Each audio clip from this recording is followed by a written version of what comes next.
Yes, hello. Gwe Namata misikolo zonna zaaki? Leero mbadde njagala kubisikasinga ku mukwano gwaffe nga nyina bye njagala okubuuza. Ate nze nyina obuzibu buuza by'oyagala.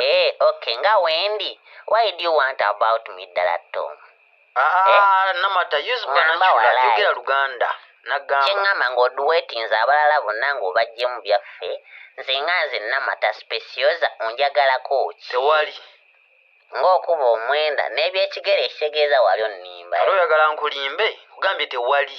Mize oswaza mpulira nga ze kennyini nswadde ne gyendi. N'ebiki by'okubya okumbuuza Namata? Ebyo tubiveeko kale kati nno gwe leetawo protocol omulama gwe tuba twogerako essaawa. Actually ndi busy, I'm so absolute. Kati Tom ompemulira ki?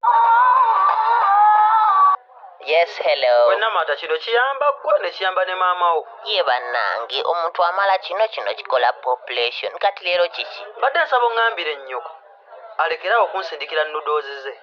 Tom, pardon. Sikutegedde bulungi. Noodles ebifaananyi eby'obuseegu. Bannaye, what are you trying to say?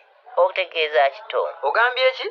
Ayinza n'okuba yakusindikidde ebifaananyi bya kyennyanja gwe nga walabye bulungi. Ndowooza nze ndaba nga fala saawula kyennyanja na kigambo babiteekawo si byawula. Nze ŋŋamba kyennyanja engeri gy'ayagala omugulira ekyennyanja. Ate ebimeseji byangamba ngenda kulaga omukwano gw'omwezi ekinaana.